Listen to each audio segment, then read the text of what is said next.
जब तक तुम्हारा दिल नहीं टूटेगा तुम कामयाब नहीं बनोगे। यानी कि जब तक मेरे ऊपर कर्जा नहीं हो जाएगा और मेरे लॉसेस ऐसे नहीं हो जाएंगे कि भैया मैंने 50 लाख का लॉस कर लिया, तब तक पैसा नहीं बनेगा। वो फेज़ आता है, सबके साथ आता है। सर मैं आपको बताता हूँ कि मेरा बहुत लॉस हुआ करता था, मैंने इतने पैसे डुबो दिए, फिर मैं कर्जे में चला गया और फिर मैं वापस आया, फिर मैं जो है अचानक से अंबानी बन गया। काइंड ऑफ स्टोरीज यूट्यूब पे खूब चलती थी और इत्तेफाक से आज भी चल रही हैं। लेकिन ये लॉस बुक करना पेनफुल नहीं होता? आजकल स्टॉप लॉस के लिए भी लोग रील्स बनाने लगे and I am so happy. लोगों को रील्स पसंद आ रही हैं और स्टॉप लॉस के लिए कोई महाभारत वाला एग्जांपल देगा कि देखो युधिष्ठिर ने स्टॉप लॉस लगाया होता तो महाभारत ना होता। 2020 के बाद से स्पेशली बहुत सारे लोग ट्रेडिंग को फुल टाइम करियर ऑप्ट करना चाहते हैं। आपका इसको लेकर क्या व्यू है? ट्रेडिंग है क्या? We are actually dividing people. 3 महीने सीखना और 3 महीने पेपर ट्रेडिंग करना। इन्होंने मुझे इतना समझा दिया था कि रिस्क मैनेजमेंट की इंपॉर्टेंस क्या होती है। अभी हम लोगों की बातों के बीच में आपने सोचने की कोशिश भी नहीं करी कि मेरे पास आप नॉलेज है। And exactly the same happens when we watch a YouTube video. Priyank पिछले 8 साल से स्टॉक मार्केट में एक्टिवली ट्रेडिंग कर रहे हैं and he is a SEBI registered research analyst also. आज वो स्टॉक मार्केट में technical analysis, derivatives, swing trading, intraday trading बहुत सारी चीजों पे महारत हासिल कर चुके हैं और वो सेबी रजिस्टर्ड रिसर्च एनालिस्ट होने के नाते वो अपने बहुत सारे क्लाइंट्स को ये अपनी रिकमेंडेशन शेयर करते हैं। आप एसएमसी को भी बहुत ज्यादा फॉलो करते हैं, स्मार्ट मनी कॉन्सेप्ट को बहुत ज्यादा फॉलो करते हैं, तो एक बार आप हमारे व्यूअर्स को बताना चाहेंगे क्या होती है एसएमसी का पूरा कॉन्सेप्ट और कैसे ये डाउ थ्योरी से डिफरेंट है? इसको हम वैलिडेट कैसे कर सकते हैं कि ये बात सही है या सुनने से तो बहुत सही लग रही है मुझे ये वाली बात, लेकिन इसको वैलिडेट कैसे करें? चलिए मैं आपको बहुत ही अपना बढ़िया एक प्रेडिक्शन से बता देता हूँ जो सक्सेसफुल हुई।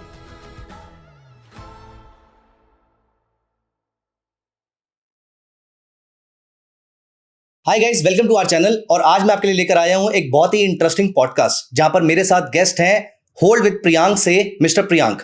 The most interesting part is कि इस पॉडकास्ट में मैं कोशिश करूंगा कि आपके साथ उनके थ्रू कुछ स्ट्रेटजीज लेकर आ पाऊं, इंट्राडे ट्रेडिंग, स्विंग ट्रेडिंग, जो भी आपको वो बहुत अच्छे तरीके से सिखा पाए वो मैं आपके साथ शेयर करने की कोशिश करूंगा। सबसे पहले मुझे जितना आपके बारे में मालूम था, मैंने आपको टीवी पे देखा है, आप बहुत सारे टीवी चैनल्स पे देखने को मिलते हैं, बहुत सारे पैनल डिस्कशंस के पार्ट होते हैं, बहुत सारे इवेंट्स में देखने को मिलते हैं, लेकिन ये आपकी जर्नी पिछले 8 साल की कैसे स्टार्ट हुई? स्टॉक मार्केट में कैसे आना हुआ?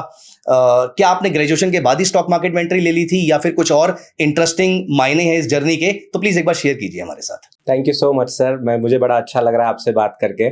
और मेरी तो जर्नी बहुत छोटी है और आपकी जर्नी इतनी लंबी है, तो आपको तो हम बहुत टाइम से देखते आ रहे हैं। Thank you. सो अच्छा लग रहा है आपके साथ बातें करके और मैं बिल्कुल कोशिश करूंगा कि मेरी कुछ बातों से जो हमारे व्यूअर हैं उन लोगों को कुछ हेल्प मिल सके उनके ट्रेडिंग जर्नी में। वैसे कायदे में अगर आप मेरे एजुकेशन पे जाएंगे तो बोलेंगे फाइनेंस में कहाँ से आ गए। I am a graduate from mechanical engineering. Oh wonderful. So after that obviously I pursued my own dreams. So मैं जॉब पे नहीं गया, आई गॉट प्लेस्ड, वही बेसिक टीसीएस कॉलेज से प्लेसमेंट।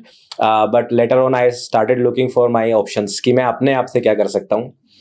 छोटा सा मन में था एक कि यार अपने लिए कुछ करके देखते हैं पहले, क्योंकि सर मेरा ऐसा मानना है कि जब आप अपने कह सकते हो 20 से 30s वाली लाइफ में होते हो ना, so this is the only time where you can risk at max. बिल्कुल सही बात है। उसके बाद क्या होता है कि आपके साथ आपके फैमिली के रिस्पॉन्सिबिलिटीज लगातार बढ़ते जाते हैं, फिर आप वो रिस्क नहीं ले सकते उतने खुले मन से। सो आई न्यू कि I started very early. Fortunately my parents took me to school at a very early age. Okay. And when I completed my BTech, I was just 20. Oh. Even my 21st birthday came after my graduation.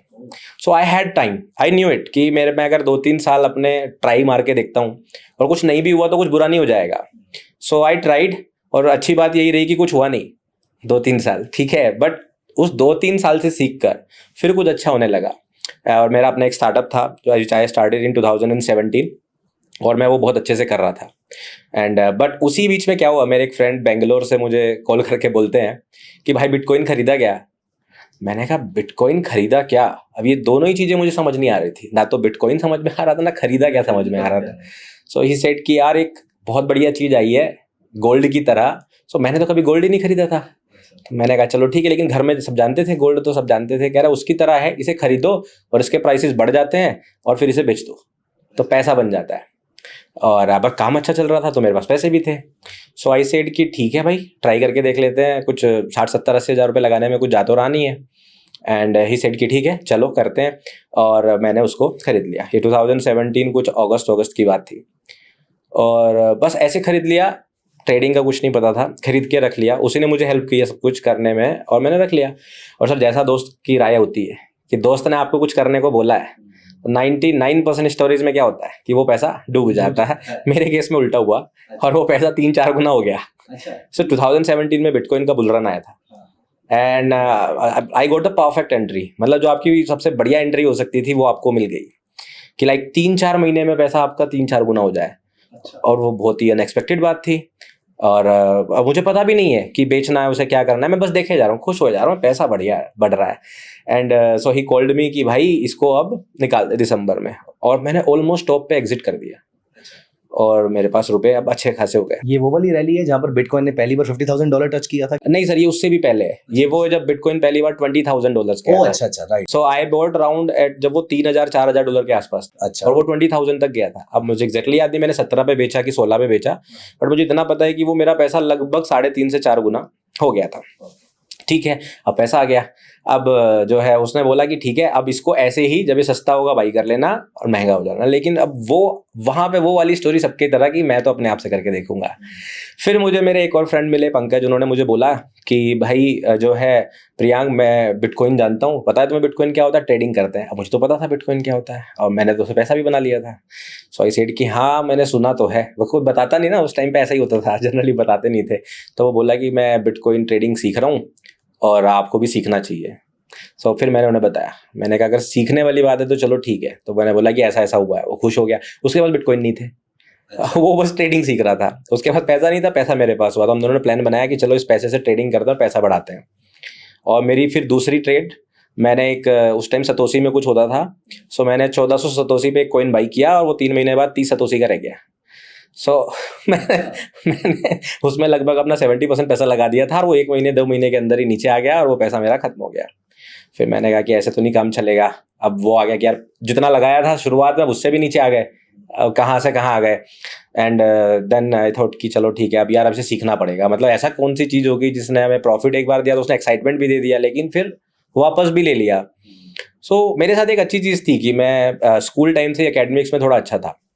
Even in +2 I got like first rank in my district. नहीं, मैं समझ ही पा रहा हूँ क्योंकि आप अपनी as से बड़े लोगों के साथ पढ़ रहे थे। हाँ। क्योंकि आप एज में बहुत छोटे थे उस टाइम पे। करेक्ट। तो अगर आपने वो बीटेक भी पास कर ली वहां से, हाँ जी, and that too mechanical which is a difficult stream, right, क्योंकि मैंने खुद इलेक्ट्रॉनिक्स में करी है। ओके तो वो मुश्किल है। हाँ जी। सो फिर तो उसी वजह से शायद मुझे एक आदत थी कि चीज़ों को करने से पहले सीखो। अब उसके बाद मैंने क्या किया ना, दोबारा पैसा नहीं डाला। आई स्टार्टेड लर्निंग और मैंने यूट्यूब से वीडियोस देखना शुरू किया। It was early 2018, may be in January mid.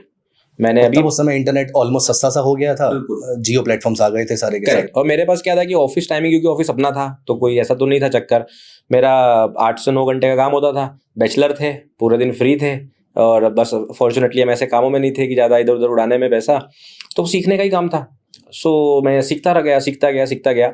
फिर मैंने प्रैक्टिस करना शुरू किया और 3 महीने ये मेरे साथ जो चीज़ें अच्छी रही। और मैं सबको बोलूँगा कि अगर आप नए हो, जितने भी लोग नए इस बात को सुन रहे हैं, वो इस बात पे बहुत फोकस करें कि अगले 3 महीने जब मैं वीडियोस देख रहा था, I never touched a single trade. अच्छा, मैंने नहीं देखा। That's a beautiful learning actually, जो सबको लेनी चाहिए। करेक्ट, क्योंकि प्रॉब्लम क्या थी कि जब मैंने वीडियोस देखना शुरू किया तो वीडियोस कैसी होती थी सर, मैं आपको बताता हूँ कि मेरा बहुत लॉस हुआ करता था। मैंने इतने पैसे डुबो दिए, फिर मैं कर्जे में चला गया और फिर मैं वापस आया, फिर मैं जो है अचानक से अंबानी बन गया। काइंड ऑफ स्टोरीज यूट्यूब पे खूब चलती थी और इत्तेफाक से आज भी चल रही हैं। बट मेरा हमेशा सीन रहता था कि भैया दूसरों से सीख लो। अब ये मत सीखो उसने कैसे किया, क्या किया, भले ही, लेकिन ये तो समझ जाओ कि ज़्यादातर लोग कह रहे हैं कि हम पहले लॉस करें, तो हम लॉस क्यों करें। मतलब एक आज के वक्त में ना ऐसे स्टोरीज ने भी मेरे को ऐसा लगता है ना बहुत नेगेटिव माइंडसेट लोगों का बना दिया है। कि मैं आपको बताऊं, रॉकस्टार मूवी सबने देखी होगी। सो जब मेरा इसमें ट्रेडिंग में लो आया 2019 में, सो हुआ क्या कि मेरे को भी ऐसा फील आने लगा था कि जब तक तुम्हारा दिल नहीं टूटेगा तुम कामयाब नहीं बनोगे। यानी कि जब तक मेरे ऊपर कर्जा नहीं हो जाएगा और मेरे लॉसेज ऐसे नहीं हो जाएंगे कि भैया मैंने 50 लाख का लॉस कर लिया, तब तक पैसा नहीं बनेगा। वो फेज आता है, सबके साथ आता है, बट ऐसा नहीं है। और वो टाइम ने मुझे बहुत अच्छा सिखाया ये। सो आई केप्ट लर्निंग 3 महीने मैंने सीखा। देन नेक्स्ट 3 मंथ्स मैंने प्रैक्टिस करा। किस पैसे से? वही पैसा जो बचा हुआ था, कोई एक्स्ट्रा पैसा नहीं। वो 30-40 हज़ार जो बचा हुआ था उसी से प्रैक्टिस करता था, सिंगल कॉन्ट्रैक्ट लेकर। मतलब अगर इक्विटी में कर रहा हूँ, इक्विटी कैश में कर रहा हूँ, तो मैं एक स्टॉक इंट्राडे में करूँगा, बस एक स्टॉक। उस पॉइंट्स 5-10 रुपये ऊपर नीचे होता था और डिलीवरी में लेने का फायदा होता है, ब्रोकरेज भी नहीं लगता आपका। राइट। सो डिलीवरी में बाई कर लिया, देख लिया, कर लिया, देख लिया। टाइम फ्रेम यूज करता था 1 मिनट का, जिससे कि मैं मैक्सिमम नंबर ऑफ ट्रेड्स ले पाऊँ प्रैक्टिस करने के लिए। सो ऐसा करके मैंने करना शुरू किया। और उस टाइम पे मैं बता ही रहा हूँ आपको, अगर क्रिप्टो का प्लेटफॉर्म मिल गया, शाम में उस पर प्रैक्टिस कर ली, दिन में, क्योंकि वो सीख रहा था। फिर मुझे पता चला कि ट्रेडिंग व्यू पे पेपर ट्रेडिंग होती है, वो बेस्ट मुझे मिल गया। फिर तो मैंने उसमें ट्रेडिंग व्यू पे खूब पेपर ट्रेडिंग किया। 3 महीने सीखना और 3 महीने पेपर ट्रेडिंग करना, इन्होंने मुझे इतना समझा दिया था कि रिस्क मैनेजमेंट की इंपॉर्टेंस क्या होती है। और उसके बाद मैंने अपना रिस्क मैनेजमेंट, मनी मैनेजमेंट हमेशा इतना स्ट्रॉन्ग रखा कि बहुत ही रेयर कभी ऐसा हुआ कि मैं ओवरऑल अपने कैपिटल के -20% से नीचे गया हूँ। आज तक तो नहीं गया 7 साल में।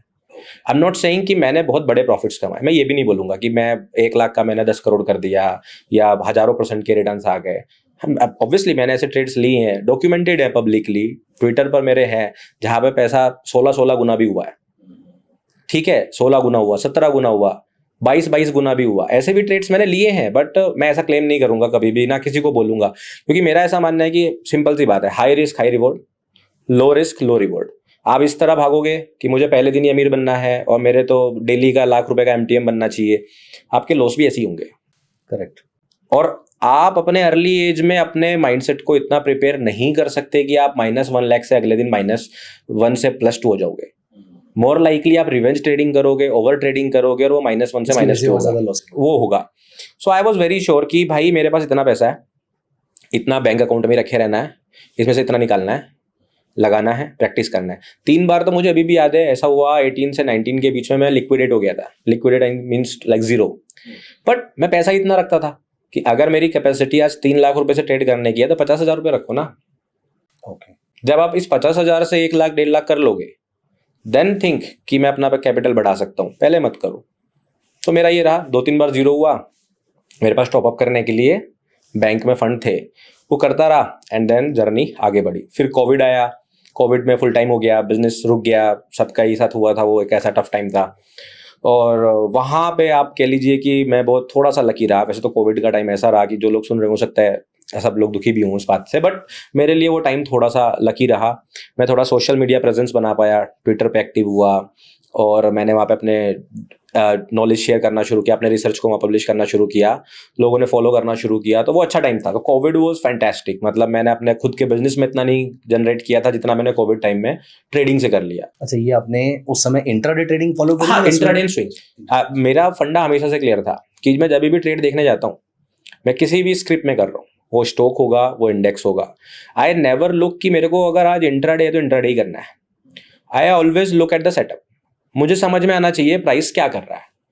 अगर मुझे ये क्लियर हो रहा है आज कि भाई निफ्टी इस प्राइस से इस प्राइस पर जाएगा, अब वो मुझे डेली चार्ट से पता चल रहा है, और डेली चार्ट में मैं कॉन्फिडेंट हूं कि मार्केट यहां से यहां जाने के चांसेस मेरे हिसाब से सबसे ज्यादा है। Correct. So I will not look for intraday. Why would I? मैं अपने सेटअप को क्यों बिगाड़ूंगा? व्हाट पीपल यूजुअली डू कि इससे आज ही पैसा कमा लो। तो you mean to say that you are open to changing the time frame. आपके लिए मार्केट का एक व्यू है, वो व्यू इंट्राडे में होगा, स्विंग में होगा, उससे मैटर नहीं करता है हमारे लिए। मुझे अपने सेंटीमेंट को या मुझे अपने जो मार्केट में मेरी प्रेडिक्शन लग रही है मुझे उसको फॉलो करना है। करेक्ट। ओके, बिल्कुल। देखिए मैं आपको बताऊं, जो पब्लिकली डॉक्यूमेंटेड डेटा है मैं सिर्फ वही बोलूंगा सर। आज जो नहीं पब्लिकली मैंने कभी डिस्क्लोज किया वो नहीं करेंगे। एज अ आरए मुझे भी क्रेडिबल रहना है कि मेरी कोई बात अगर मैं बोल रहा हूँ वो सच हो। सो जैसे मैं आपको टाटा मोटर्स का एग्जांपल दूंगा। अच्छा, यहाँ पर प्रियंक एक बार आगे बढ़ने से पहले जी सर, आप प्लीज एक बार, ऑब्वियसली हम यहाँ पर नीचे डिस्क्लेमर तो डालेंगे ही, बट आप भी एक बार व्यूअर्स को बता दीजिए कि आप जिस भी स्टॉक की रिकमेंडेशन या जिस भी स्टॉक के बारे में बात कर रहे हैं वो रिकमेंडेशन की फॉर्म में नहीं लिया जा सकता। Correct sir. सो सबसे इंपॉर्टेंट चीज सबके लिए जानना जरूरी है कि पहली बात तो मैं अभी यहाँ पर कोई रिकमेंडेशन नहीं दे रहा हूँ। मैं जो बातें आपको बता रहा हूँ वो पास्ट में हो चुकी हैं, पब्लिकली डॉक्यूमेंटेड है, इसीलिए मैं आपको बता रहा हूँ। और तीसरी और इम्पॉर्टेंट चीज है, हमेशा ध्यान रखिए कि मार्केट में अगर आप कभी भी पैसा लगाने का सोच रहे हो, किसी को भी सुनकर, चाहे वो रिकमेंडेशन को भी सुनकर, तो रिस्क हमेशा आप ही का होता है, वो सामने वाले के ऊपर लायबल नहीं होता। तो इसलिए सोच समझ कर ही मार्केट के अंदर इन्वेस्ट करें या लगाएं। राइट। ठीक है सर। सो टाटा मोटर्स का जैसे मुझे पता चला 400 रुपये पे था 2022 में, मुझे वीकली चार्ट समझ में आया कि ये तो यहाँ से 1150 जाएगा। 405 रुपये पर 1150, पहला टारगेट 600, दूसरा टारगेट 950, तीसरा टारगेट 1150, 3 टारगेट्स, दैट्स इट। अब 2022 से लेके 2024 तक हर हफ्ते का मेरा काम था टाटा मोटर्स का वही टारगेट अपडेट करना लोगों के लिए। अच्छा। और मार्केट का भाई देख लीजिए 1172 के आसपास होगा। अच्छा, और 1150 जिस दिन हिट किया, आई सेड कि it's done and now we will look it around 600 और आई थिंक 605 के आसपास का बॉटम है। सो अब मुझे वहाँ पे वीकली पे पता चला। ये सारी चीजें आपने ट्विटर पे भी मेंशन? हाँ सर, ओपनली मेरे ट्विटर अकाउंट पे सारा डिटेल, मैं उसके बारे कुछ बोल ही नहीं रहा हूँ। अच्छा, मैं ऐसा कोई, मैं बोलने के लिए और शेखी मारने के लिए भी मैं कुछ बोल सकता हूँ। ज़्यादातर लोग सर ऐसा बोलते हैं मैंने 50 लाख का 5 करोड़ 5 दिन में कर दिया। ठीक है, कोई हिसाब नहीं उसका, कोई रिकॉर्ड नहीं है। अब आप इतने क्रेडिबल हैं, अब सोचिए जैसे यार कोई व्यूअर है, वो यहाँ पे बैठ के देख रहा है कि हिमांशु सर बोल रहे हैं और हिमांशु सर प्रियांक से बात कर रहे हैं। सो एक्चुअली में उसे क्या होता है कि प्रियांक जो भी बोल रहा है कहीं ना कहीं आपकी भी क्रेडिबिलिटी जुड़ी होती है। तो मैंने देखा कई बार यूट्यूब पे आके लोग बोल देते हैं और एक आदमी बस आंख बंद करके विश्वास कर लेता है कि वो सच है। But I don't like it कि जो चीज प्रैक्टिकली आप नहीं प्रूव कर सकते उस पर क्यों बोलना है। ऐसे तो मैं बोलूंगा मैं कल चांद घूम के आया था, है ना। So that is very clear. So अब ये चीज जो मैं किया वीकली चार्ट पे किया, उसी तरह से बहुत सारे स्टॉक्स के बारे में मैंने बोला इंट्राडे में कि भाई ये यहाँ से यहाँ जाएगा। तो मैं इंट्राडे के लिए भी ओपन हूँ, स्विंग के लिए भी ओपन हूँ और मैं long term mid term trades के लिए भी ओपन हूँ। क्योंकि सर मेरा मानना ये है, ट्रेडिंग है क्या, we are actually dividing people. अब जैसे कि अगर आप एक इन्फ्लुएंसर को देखोगे, वो अगर इंट्राडे ट्रेडिंग करता है, ही विल क्लेम कि इंट्राडे ट्रेडिंग से बढ़िया कुछ नहीं है। Right, but the statement should be कि मेरे लिए इंट्राडे ट्रेडिंग से बढ़िया कुछ नहीं बिल्कुल है। सही बात बताइए। This is a very small difference. Absolutely. और ये एक देखने वाले आदमी के माइंड में नहीं जाता। वो जो आपने स्मॉल सेंटेंस आपने छोड़ दिया, वो उसे परेशान कर देता है। कोई बोलेगा कि स्विंग ट्रेडिंग से बढ़िया कुछ है ही नहीं, but it's not like that कि स्विंग ट्रेडिंग में लॉस नहीं होते भाई, सब में होते हैं। अब आजकल कमेंट्स आ रहे हैं, मार्केट इस तरह की चल रही है कि जो है ऑप्शन ट्रेडिंग सबसे बर्बाद चीज है। आजकल लोगों को लगता है कि पैसा सिर्फ इक्विटी में है, इक्विटी कैश करो, लॉन्ग टर्म इन्वेस्टिंग करो तभी पैसा है। तो अगेन वो किसी एक इंसान के लिए है और आपको अपना जगह देखना सबसे इंपॉर्टेंट होता है कि आपके लिए क्या जरूरी है। तो मैं तीनों चीजों के लिए बहुत ओपन रहता हूँ, स्विंग ट्रेडिंग, स्कैल्पिंग 2 से 3 दिन वाली और इंट्राडे, मैं तीनों ही करता हूँ। यूजुअली लॉन्ग टर्म बहुत कम करता हूँ, बहुत लिमिटेड ट्रेड्स करता हूँ। काइंड ऑफ जो फ्यू ट्रेड्स मैंने करी हैं वो डॉक्यूमेंटेड है। मैं ऐसा नहीं बोलता कि भाई 5 साल बाद इस स्टॉक के साथ ये होगा, that is not my expertise yet, so I will not ask you to do that as well. अब मैंने जो पोजीशंस ली रखी हैं 3 साल पहले, जब वो 5 साल में यानी कि ऐसे 2 साल बाद मेरा टारगेट कंप्लीट कर देंगी, then I will come and say Himanshu sir अब लॉन्ग टर्म ट्रेडिंग भी मेरा फोटे है। हाँ, सिंपल सा फंडा है। So that's how it is कि मुझे तो ये समझ में आना चाहिए ट्रेडिंग क्या है। ट्रेडिंग का सिंपल कंसेप्ट है, सस्ता बाई करो महंगा बेचो, दैट्स इट। आप एक मार्केट में जाइए, नॉर्मल ट्रेडिशनल मार्केट में जाइए, एक दुकानदार से मिलिए जो अच्छा होलसेलर होगा। वो कभी आपको ये नहीं बोलेगा कि मैं सामान को 3 दिन के लिए खरीदता हूँ कि 5 दिन के लिए खरीदता हूँ कि 3 महीने के लिए खरीदता हूँ। वो तब खरीदता है जब सस्ता है और तब बेचता है जब महंगा है। So I am similarly like that. मुझे इंट्राडे सेटअप मिला तो I am intraday trader that day. You are more interested in price compare to the time. Exactly sir, exactly sir. अगर मेरे को पता है यार ये सस्ता है और 5 दिन बाद महंगा होगा और मैं इसे खरीद सकता हूँ, तो मैं क्यों इंट्राडे में टक्कर मारूंगा भाई, मैं खरीद के बैठ जाऊंगा 5 दिन। सर दैट्स हाउ एक्चुअली, क्योंकि पॉइंट है कंसिस्टेंसी। आप ये मत सोचिए बड़ा प्रॉफिट बनाना है, आप ये सोचिए आप छोटे प्रॉफिट को कितनी बार बना सकते हो। This is the game. Marathon ये है कि आप धीरे धीरे कितना लंबा दौड़ सकते हो, ये नहीं है कि आप स्प्रिंट कितना तेज कर सकते हो। प्रियंक जी, यहाँ पर मेरा एक क्वेश्चन है, जैसे आपने टाटा मोटर्स का एग्जांपल दिया, आपने कुछ और स्टॉक्स के भी एग्जांपल दिए। यहाँ पर ये एक्सपर्टीज आपको लाने में 7-8 साल के आसपास लगे। अब ये चीज़ सीखी भी जा सकती है, तो अगर कोई बिगिनर है तो वो इस लेवल पे कैसे पहुंच सकता है? मैं ये तो नहीं पूछूंगा आपसे कि आपने उस स्टॉक में ऐसा क्या देखा था, अगर आप वो बताना चाहें तो उससे अच्छा तो कुछ हो नहीं सकता है, लेकिन हो सकता है कि कुछ ट्रेडर्स के पास अपने कुछ सीक्रेट मंत्रास होते हैं, वो हो सकता है आप ना बताना चाहें। लेकिन अगर कोई बिगिनर ऐसी स्किल को सीखना चाहता है तो वो कैसे कर सकता है इस चीज़ को? बिल्कुल सर, बहुत अच्छा पॉइंट आपने बोला। और वैसे ऐसा मेरा कोई स्किल नहीं जो मैं सीक्रेट रखता हूँ, मैं तो बहुत ओपन हूँ और यूट्यूब पे मुझे आए हुए कुछ 8 महीने ही हुए हैं। सो जितने लोग मुझे यूट्यूब पे भी फॉलो करते हैं वो सब लोग ये जानते हैं कि प्रियांक के मन में जो होता है वो बता देता है। And I make live videos, mostly live, not like मैं ट्रेडिंग लाइव करता हूँ। जो भी मैं वीडियो बनाता हूँ, सो हम लाइक अगर मुझे 15 मिनट की वीडियो बनानी है, मैं 15 मिनट ओपन करता हूँ कैमरा, मैंने बोला और उसको सीधा अपलोड कर दिया, no editing required. So I am very open to it. और मेरा मानना भी ये है कि क्योंकि मैंने भी सर कहीं ना ट्विटर, यूट्यूब, टेलीग्राम और बुक्स इन्हीं से सीखा है। So it's my responsibility. और मेरा एक एथिक है कि भाई अगर तुम्हें किसी को सिखाना है तो पूरा सिखाओ या सही सिखाओ, अधूरी जानकारी मत दो। आप सोचिए सर, मैं आपको बोल दूं, मान लीजिए हिमांशु सर कि आप मेरे साथ मान लीजिए हम स्काई डाइविंग करने गए, ठीक है, आप और मैं दोनों प्लेन में हैं और मैं आपको बोल दूँ बिना पैराशूट के कूद जाओ, आप कूद जाओगे? नहीं कूदोगे। मैं आपको बोल रहा हूँ मैं 5 करोड़ रुपए दूंगा, कूद जाओगे?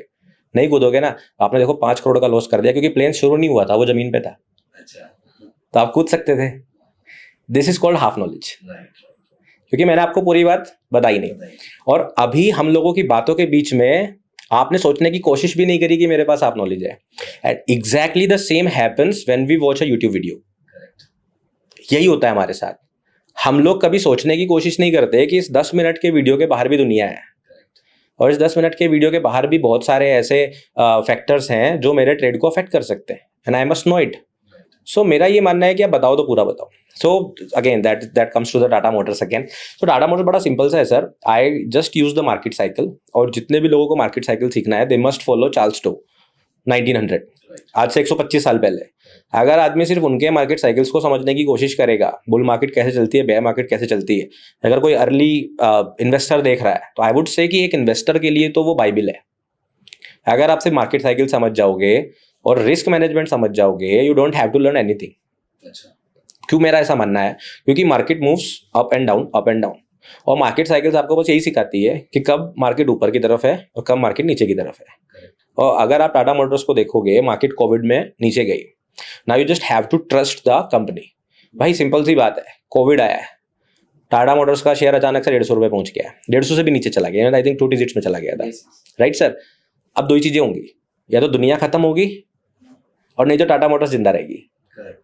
क्योंकि अगर टाटा मोटर्स ही डूब जाएगा, आप समझिए उस टाइम की बात मैं कर रहा हूँ, मैं समझ पा रहा तो हूँ फिर तो भैया फिर इकोनॉमी ही बंद हो जाएगी। तो फिर अब तो कोविड या तो ऐसी बीमारी आ गई थी कि भैया सब जाएगा, नहीं तो कोविड, नहीं तो टाटा मोटर्स तो पलटेगा। That was a very basic funda, that was clear to me. नहीं, let me tell you one more funny thing here. यहाँ पर जब आप जिस पीरियड की आप बात कर रहे हैं, तो मेरे माइंड में सिमिलर सा थॉट आया था कि अगर हम सब मर ही जाएंगे तो इस पैसे का करना भी क्या है, और अगर हम बच जाएंगे तो फिर शेयर परचेज कर लो, यहाँ शेयर परचेज कर लो। करेक्ट है कि नहीं है? So what I am watching is कि टाटा मोटर्स इतना ज्यादा सस्ता हो गया है जो पिछले 5 सालों में नहीं हुआ, 2016 के नीचे है। सो भाई इतना सस्ता अगर एक ऐसी कंपनी मिल रही है, ठीक है, मैं एक ऐसी कंपनी की बात कर रहा हूँ जिसका पिछले इतने सालों से इंडिया में नाम है, ठीक है। अब मैं ये सिर्फ टाटा मोटर्स से रिलेट नहीं करना चाह रहा, I just want to aware people कि अगर दोबारा कभी ऐसा होता है तो आपको ये समझना है ना। तो अगर एक अच्छी कंपनी वहाँ पर है, इसका मतलब वहाँ पे फंडामेंटल एनालिसिस का इतना नीड नहीं बचा। अब बचा टाइमिंग का। सो मैंने उसको 150 के आसपास एक स्विंग ट्रेडिंग का सेटअप डाला ट्विटर पे, एंड आई टारगेटेड 240, 160 के आसपास था, हो गया, और निफ्टी भी रिकवरी करना शुरू कर दिया।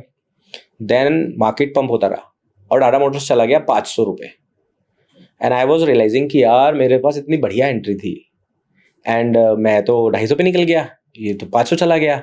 सो I should keep a track of it.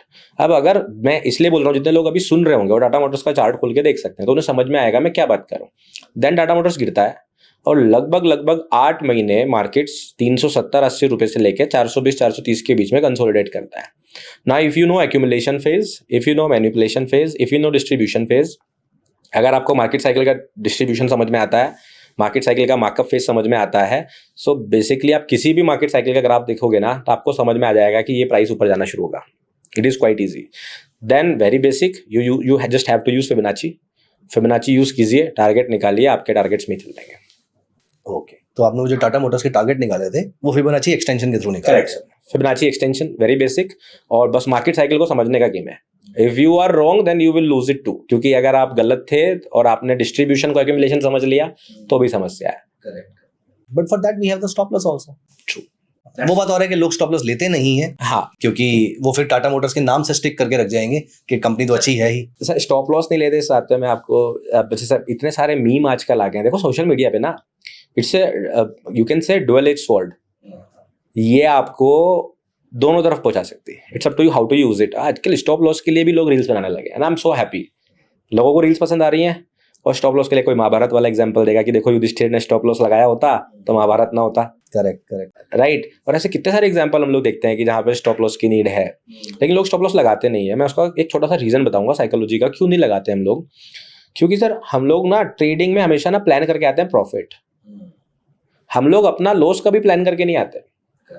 और जो चीज़ मैं अपने जर्नी से आपको बता रहा था कि मैंने कभी कोशिश भी किया ना, तो भी मैं अपना, अगर मेरा 15% लॉस मुझे पोर्टफोलियो में दिख रहा है ना, I will exit everything and will sit down for 1 month. ये 15% आपने अपने लिए नंबर निकाला हुआ है? Yes sir. अच्छा, क्योंकि सर मैं तो फुल टाइम ट्रेडर हूँ ना, मैं ऐसी मेच्योरिटी नहीं कर सकता कि मेरा पैसा 50% डाउन जा रहा है।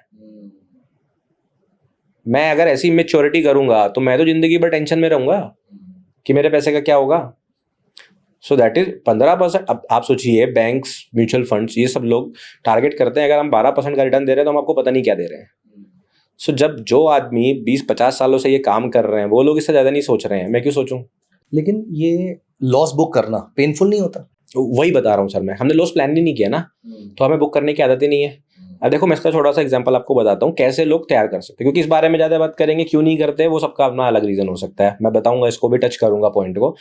सबसे आसान तरीका ये है कि मैं हर एक ट्रेड को लॉटरी का टिकट समझता हूँ। आप हर एक ट्रेड को लॉटरी का टिकट लॉटरी का टिकट समझते हैं। अब आप सोचिए, मैं आपको बोल रहा हूँ सर चलिए लॉटरी का एक टिकट खरीदते हैं। वो लॉटरी का अमाउंट कितना भी हो, आपका मान लीजिए 1000 रुपये का लॉटरी का टिकट है, आपने एक खरीदा, मैंने एक खरीदा। अब चाहे लॉटरी लगे चाहे ना लगे, क्या ये 1000 रुपये वापस आएगा?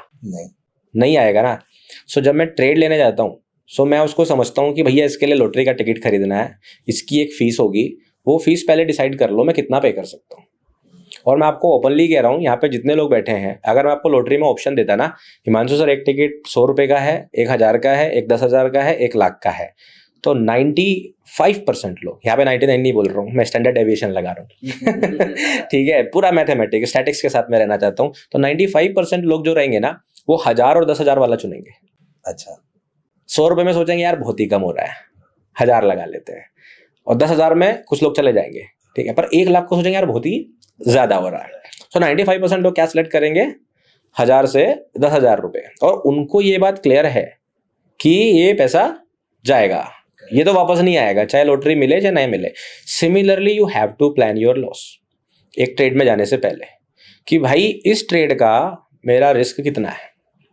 अगर ये ट्रेड में मेरा स्टॉप लॉस इतना दूर है तो इतना दूर होने पर मेरा कितना लॉस होगा। अगर आपने ये प्लान कर लिया, देयर इज नो वे कि आप ट्रेडिंग में लॉस में रहोगे। There is no way, unless you want to. Intentionally आप अगर लॉस में जाना चाह रहे हो, अपनी कोई आदत नहीं बदलना चाह रहे हो, तो अलग सीन है। आपको बस ये प्लान करना है कि ये ट्रेड मेरा है, इस ट्रेड में इससे ज़्यादा लॉस मेरे को नहीं लेना। अभी आंख बंद करके नहीं करना है, आप स्ट्रेटजी बनाइए। एक देखिए, यहाँ पे मेरा इनवैलिडेशन है, इतने पॉइंट आने पर मुझे अपना लॉस मान लीजिए 5,000 रुपये रखना है, 5,000 से ऊपर नहीं होना चाहिए, तो उसी हिसाब से अपनी पोजीशन साइज कैलकुलेट करो, उतना पैसा उस ट्रेड में डालो, टेंशन फ्री जियो। जब आप ये प्लान कर लोगे कि 5,000 से ज़्यादा नहीं जाना, तो आप स्टॉप लॉस लगाओगे भी, आप पोजीशन को काटोगे भी। बट अगर आपने प्लान सिर्फ इतना किया था, प्रियांक ने रिकमेंडेशन दिया है, टाटा मोटर्स में तो 400 से 1200 पहुंचाया था, इस बार यहाँ से यहाँ जरूर पहुंचेगा। जब आप इस माइंडसेट से जाते हो तो आप स्टॉप लॉस नहीं लगाते, क्योंकि आप ना तो टाटा मोटर्स पर ट्रस्ट कर रहे हो, ना आप अपने मनी मैनेजमेंट पर ट्रस्ट कर रहे हो, आप ट्रस्ट कर रहे हो प्रियांक पर। तो ये नहीं करना। ट्रस्ट हमेशा एक ही चीज पे करिए, वो है रिस्क मैनेजमेंट, बाकी सब एडिशनल है। ओके। और इस तरह से देखिए, आप स्टॉप लॉस लगाने की आपकी आदत बदल जाएगी। So plan your risk. और आप अगर अपना डीमेट अकाउंट ओपन करेंगे तो सबसे पहला क्वेश्चन क्या आता है? What kind of investor you are? Low risk, moderate risk, high risk? हम लोग सबसे पहला क्वेश्चन ये सेलेक्ट करते हैं सर। और अभी देखिए, अगर मैं आपसे पूछूं कि कोई एक ऐसे इंस्टीट्यूशन को बताओ या एक ऐसे ट्रेडर को बताओ जो कॉन्स्टेंटली इतने सालों से प्रॉफिट में है, तो वो म्यूचुअल फंड्स ही हैं ज़्यादातर। तो जो हमें सामने दिख रहे हैं कि प्रोफेशनल ट्रेडर्स जो सक्सेसफुल हैं, वो सबसे पहले लॉस की बात कर रहे हैं, और हम प्रोफेशनल बनने की सोच रहे हैं, तो हमें वही करना पड़ेगा ना जो वो कर रहे हैं। So plan your risk. लेकिन वो लॉस के बारे में सोचना इतना ज़्यादा नेगेटिव लगता है कि हर इंसान सिर्फ प्रॉफिट के बारे में सोचता है उस चीज़ को। पर ये बहुत अच्छा थॉट है आपका, सर, कि लॉस के बारे में सोचना चाहिए। लॉ ऑफ अट्रैक्शन, कि अगर हम गलत चीज सोचेंगे तो गलत हो जाएगा, तो ऐसा नहीं है। अगर आप जब बाहर निकल रहे हो मोटरसाइकिल पे, तो इंडिया में तो आदत है वही हेलमेट लगा के नहीं चलेंगे, लेकिन अब आजकल चलने लगे हैं ना लोग। So you don't plan your accident, you plan your precaution. Correct. अब अगर मैं कार में चलते हुए सीट बेल्ट लगा रहा हूँ, तो मैं ये प्लान करके थोड़ी निकला हूँ घर से कि आज एक्सीडेंट करके ही मानूंगा। नहीं, मैं अपना प्रिकॉशन लगा के चल रहा हूँ, मैं अपना स्टॉप लॉस लगा के चल रहा हूँ, मैं अपना रिस्क मैनेजमेंट स्ट्रॉन्ग करके चल रहा हूँ। सिमिलरली ट्रेडिंग को दीजिए, और कुछ भी नहीं करना है। चलिए, आपने बहुत अच्छी बात करी है। अब इसके अंदर एक आपने चार्ल्स डाओ साहब का नाम लिया और आपने बोला उनकी थ्योरी बहुत मैंने आपके ट्वीट्स भी देखे और मैंने आपको फॉलो भी किया वहाँ पर। आप एसएमसी को भी बहुत ज़्यादा फॉलो करते हैं, स्मार्ट मनी कॉन्सेप्ट को बहुत ज़्यादा फॉलो करते हैं। तो एक बार आप हमारे व्यूअर्स को बताना चाहेंगे क्या होती है एसएमसी का पूरा कॉन्सेप्ट और कैसे ये डाउ थ्योरी से डिफरेंट है, या फिर कुछ भी आप कोई अपने इंसाइट्स देना चाहें इसके ऊपर? तो सर देखिए, पहला चीज़ तो क्या है, स्मार्ट मनी कंसेप्ट लिटरली मेरी तरफ से तो सबसे बढ़िया ट्रेडिंग स्टाइल होता है, क्योंकि मैं यूज़ करता हूँ, अगेन क्योंकि मैं यूज़ कर रहा हूँ, दैट्स वाई। बट मैं फिर भी सबको एक चीज़ सजेस्ट करता हूँ हमेशा, अपने हर एक स्टूडेंट को भी, सब्सक्राइबर को भी, सबको बोलता हूँ कि देखो, टेक्निकल एनालिसिस का एक पर्पस होता है, आप वो समझो। टेक्निकल एनालिसिस का या फंडामेंटल एनालिसिस का या आपके रिसर्च करने का एकमात्र पर्पस है आपको ये पता लगाना प्राइस कब सस्ता है कब महंगा। Correct, this is the basic फंडा, आप पहले ये समझ लो। अगर आपको ये पता लगाने का तरीका आपका आरएसआई से जम रहा है तो टेंशन मत लो, वो बेस्ट है। अगर आपका मूविंग एवरेज से जम रहा है, टेंशन मत लो, वो बेस्ट है। आपका वीवेब से जच रहा है, वो बेस्ट है। आपका वाइकॉफ से चल रहा है, बढ़िया है। आपका लिवरपूल से चल रहा है, लिवरपूल कह रहा हूँ सॉरी, लेसिमोर से चल रहा है तो बहुत बढ़िया है। अगर आपका आईसीटी से चल रहा है, बहुत बढ़िया है। आपका एसएमसी से चल रहा है, बहुत बढ़िया है। मतलब बेसिकली कंसेप्ट समझो कि अभी हम जैसे यहाँ बैठे हैं, यहाँ से मुंबई जाने का रास्ते कई सारे हैं। You can drive, you can take lift, you can go by train, you can go by flight, आप पहुंचोगे वहीं। सो पहला चीज तो कभी भी अपने आप को ये मत सोचिए कि यही एक होली ग्रिल है और या फिर यही बेस्ट तरीका या फिर यही बेस्ट तरीका है। ये पहला मेरे लिए बेस्ट, ये मेरे लिए बेस्ट है। So that is what I want to convey to everyone. Smart money concept क्या है सर, कि वो बेसिकली ये बोल रहे हैं स्मार्ट मनी कंसेप्ट की मार्केट की जो मूवमेंट है, हम लोग अक्सर पढ़ते आए हैं, जो कि चलता है डिमांड एंड सप्लाई से, लॉ ऑफ फाइनेंस, या फिर मार्केट चलता है बायर्स एंड सेलर्स के बीच के लड़ाई से, right. So what smart money concept से, कि मार्केट चलता है लिक्विडिटी से। अच्छा, लिक्विडिटी इज वेरी सिंपल, कि जहां पे पैसा होगा, जहां पे ज्यादा नंबर ऑफ ऑर्डर्स होंगे, प्राइस उस तरफ भागेगा। सो मेरा स्मार्ट मनी कंसेप्ट को समझाने का एकमात्र तरीका है कि भैया प्राइस को पैसा पसंद है, प्राइस चलेगा जहां पैसा होगा, it's as simple as that. So उसे प्राइस, जहां प्राइस चल रहा है किसी भी स्टॉक का, इंडेक्स का, उसे जहां पे पैसा दिख रहा है वो उसी तरफ भागेगा। अगर उसे ऐसा लग रहा है कि ज्यादातर लोग पैसा प्रॉफिट बुकिंग के लिए जा रहे हैं, वहां पे ज्यादा नंबर ऑफ ऑर्डर्स लगे हुए हैं, या तो टारगेट के या स्टॉप लॉस के, तो प्राइस उधर भागेगा। अगर आपको लग रहा है मार्केट जो है नीचे की तरफ आ रहा है, तो वो उसका मतलब ये है कि नीचे की तरफ ज्यादा ऑर्डर्स लगे होंगे। तो आपको ऐसे पॉइंट्स ढूंढने होते हैं जहां पे नंबर ऑफ ऑर्डर्स बहुत ज्यादा लगे हो। और ये कैसे कर सकते हैं? ये आपके पास 2-3 तरीके हैं। कुछ लोग वॉल्यूम प्रोफाइलिंग यूज करते हैं, इंडिकेटर्स हैं। कुछ लोग अलग अलग तरह के इंडिकेटर निकालते हैं, ऑर्डर बुक को पढ़ने की कोशिश करते हैं। They all are doing good. What I do, I prefer price action. Okay, मैं प्राइस एक्शन को प्रीफर करता हूँ। नेकेड चार्ट्स देखता हूँ, उसमें मुझे कोई ऐसा इंडिकेटर या उसकी नीड नहीं पड़ती। मैं नॉर्मल चार्ट देख के ही डिसाइड करता हूँ कि कहाँ नंबर ऑफ ऑर्डर ज्यादा लगे होंगे। How do I do it? It's as simple as that कि आप सोचिए, जब आप सीखने शुरू कर रहे होते हैं, आप स्टॉप लॉस कहाँ लगाना पसंद करते हो? क्योंकि ज्यादातर लोगों की समस्या ये होती है कि मैं जहां स्टॉप लॉस लगाता हूं, प्राइस वहां आता है, उसे हिट करता है और वहीं से चला जाता है। सो इसका मतलब ये है कि आपका स्टॉप लॉस कोई देख तो नहीं रहा, but there is something there जो प्राइस को अट्रैक्ट करता है। इसीलिए स्टॉप लॉस भी नहीं लगाते लोग, बहुत सारे लोग इसलिए स्टॉप लॉस नहीं लगाते कि मेरा स्टॉप अंट हो जाता है। लेकिन स्टॉप लॉस लगाएं तो प्राइसेस वो स्टॉप लॉस हिट करके वापस चला जाता है, स्टॉप लॉस नहीं लगाए तो लॉस होता रहता है। Correct sir. सो ये दोनों के बीच में ना ग्रे एरिया है, छोटा सा ग्रे एरिया है। वो क्या है कि पहला चीज तो आप स्टॉप लॉस जब भी लगाओ, किसी स्ट्रेटेजी के बेसिस पे लगाओ, आंख बंद करके नहीं। एक्चुअली क्या, बहुत सारे लोग मुझसे क्वेश्चन ये पूछते हैं कि सर, अभी मैं सर एक इवेंट में गया था रिसेंटली, फिजिकली मैं काफी सारे लोगों से मिला ऑफलाइन। सो वहां पे एक बहुत कॉमन क्वेश्चन था कि सर, बैंक निफ्टी में कितने पॉइंट्स का स्टॉप लॉस लगाना चाहिए और निफ्टी 50 में कितने पॉइंट्स का स्टॉप लॉस लगाना चाहिए। इट सिंपली मीन्स कि कोई तो उनको ये सिखा रहा है कि बैंक निफ्टी में 20 पॉइंट का स्टॉप लॉस अच्छा होता है, अच्छा 30 का अच्छा होता है, 40 का अच्छा होता है। अब कोई तो सिखा रहा है ना, मतलब या तो कोई बुक सिखा रही है। नहीं, बट वो यूट्यूब पे वीडियोस हैं बहुत सारे ऐसे। मैं किसी का नाम नहीं दूंगा ऑब्वियसली, मतलब कोई तो सिखा रहा है, वो बुक सिखा रही है, वीडियो सिखा रही है, ट्विटर पे सिखा रहा है, कोई उनको ये गलत चीज सिखा रहा है। मैं आपको ओपनली बता रहा हूँ, वो कोई भी है, because that's not how trading works. आपकी एक स्ट्रेटेजी होती है कि भाई मेरी ये वाली स्ट्रेटेजी में इस लेवल को मैं अपना स्टॉप लॉस कंसीडर करता हूँ। राइट, तो स्टॉप लॉस कितने पॉइंट्स का हो, स्टॉप लॉस डायनामिक चीज है एक, वो करेक्ट सर, वो कोई फिक्स नहीं है, वो स्टैटिक नहीं है, राइट। वो हर एक सेटअप में अलग अलग हो सकता है। आप सेम स्ट्रेटेजी से, मान लीजिए आपने कोई पर्टिकुलर XYZ स्ट्रेटेजी बनाई और उसमें आपने प्रीफर करा कि भाई जहां पे ये पर्टिकुलर टाइप की कैंडलस्टिक बनती है, मैं इसके नीचे अपना स्टॉप लॉस लगाता हूं। अब वो कैंडलस्टिक कभी 40 पॉइंट की बनेगी, कभी 80 की बनेगी, कभी 10 की बनेगी, तो आपका स्टॉप लॉस तो डायनामिक हुआ ना। आपका स्टॉप लॉस स्टैटिक कैसे हो सकता है कि 40 ही पॉइंट का स्टॉप लॉस है। So that's how we need to understand कि stop loss strategy to strategy depend करता है, ना कि कोई स्टैटिक है नंबर वहां पर है। पहला तो ये कंसेप्शन बिल्कुल दिमाग से हटाना चाहिए। और अगर आपको कोई इंसिस्ट कर रहा है ऐसा करके सिखाने के लिए, तो आई वुड सजेस्ट कि आप उनसे हटके पहले सीखने की कोशिश करो, शायद आपको बेहतर रिजल्ट मिले। तो इसलिए लोग स्टॉप लॉस नहीं लगाते कि फिर वो 40 पॉइंट आता है स्टॉप लॉस करके चला जाता है। तो पहली बात तो ऐसा नहीं, स्ट्रैटेजी के हिसाब से आपने स्टॉप लॉस लगाना है। अब स्ट्रैटेजी को पहले बैक टेस्ट करो कि इसका विन रेट मुझे क्या मिल रहा है। अब सर स्ट्रैटेजी तो ये भी है कि मैं 10 बजे चार्ट ओपन करता हूँ और बाई कर लेता हूँ और 50 पॉइंट का स्टॉप लॉस लगा लेता हूँ। स्ट्रैटेजी तो ये भी हो सकती है भाई, बिल्कुल सही स्ट्रैटेजी। आप खराब कैसे कह दोगे, मेरी है, मेरे लिए चल रही है, मैं भी ऐसे वीडियो बना देता हूँ।